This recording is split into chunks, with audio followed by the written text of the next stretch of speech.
नमस्ते। आज हम सुनने वाले हैं एक असली हीरो की कहानी। एक ऐसे हीरो की जिसने भारत की पूरी तस्वीर ही बदल कर रख दी। तो चलिए शुरू करते हैं चंद्रगुप्त मौर्य की ये जबरदस्त कहानी। पर कहानी शुरू करने से पहले एक सवाल।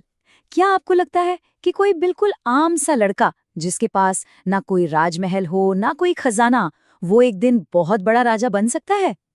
जरा सोचिए, क्योंकि हमारी आज की कहानी में ना ठीक ऐसा ही हुआ था। और ये कोई आजकल की बात नहीं है, ये बात है लगभग 2300 साल पुरानी। तो चलिए अपनी टाइम मशीन में बैठते हैं और सीधे चलते हैं उसी जमाने में।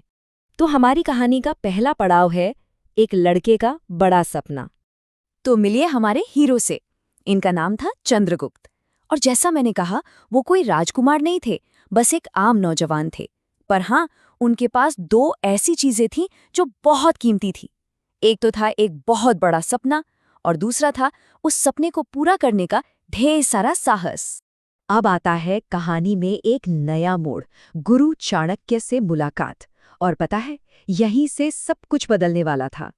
जरा देखिए, एक तरफ थे चंद्रगुप्त, हिम्मत और जोश से भरे हुए, और दूसरी तरफ थे गुरु चाणक्य, जिनके दिमाग का, जिनकी समझदारी का कोई जवाब नहीं था।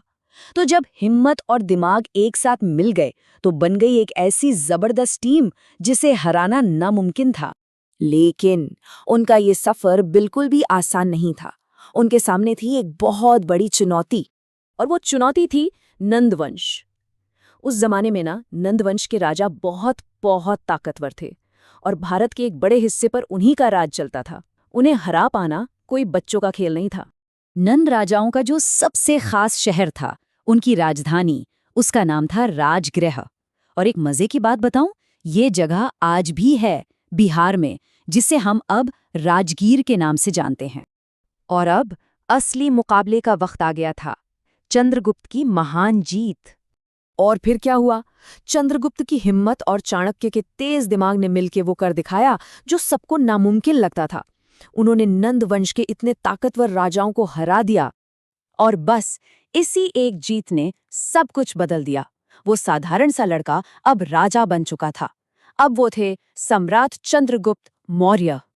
लेकिन रुकिए, कहानी अभी खत्म नहीं हुई। ये तो एक बहुत बड़ी और शानदार चीज की बस शुरुआत थी। तो चलिए देखते हैं कि आगे क्या क्या हुआ। पहला कदम, नंद राजा हार गए। दूसरा कदम, चंद्रगुप्त राजा बन गए। तीसरा कदम, उन्होंने एक नई और शानदार राजधानी बनाई, पाटलिपुत्र। और चौथा कदम, यहीं से जन्म हुआ भारत के सबसे ताकतवर साम्राज्य, मौर्य साम्राज्य का। अब चंद्रगुप्त का राज और भी बड़ा, और भी फैलता जा रहा था। तो उन्होंने अपनी राजधानी को राजगृह से बदलकर पाटलिपुत्र को बना लिया, जो गंगा नदी के किनारे बसा एक बहुत बड़ा और सुंदर शहर था। और क्या आप अंदाजा लगा सकते हैं कि ये पाटलिपुत्र आज कौन सा शहर है? ये है आज का पटना शहर, जो बिहार की राजधानी है। सोचिए, ये शहर कभी भारत के सबसे बड़े साम्राज्य की राजधानी हुआ करता था। और दोस्तों, इसी पाटलिपुत्र से शुरू हुई थी भारत के पहले और सबसे बड़े साम्राज्य, मौर्य साम्राज्य की कहानी। और ये सब मुमकिन हुआ बस एक साधारण से लड़के के बड़े सपने और हिम्मत की वजह से। तो ये थी चंद्रगुप्त मौर्य की कहानी। पर जाने से पहले एक सवाल आपके लिए छोड़ जाता हूँ। जरा सोच कर देखिए, अगर उस दिन चंद्रगुप्त और चाणक्य कभी मिले ही नहीं होते तो क्या भारत का इतिहास आज भी वैसा ही होता जैसा हम जानते हैं? इसके बारे में सोचिएगा जरूर।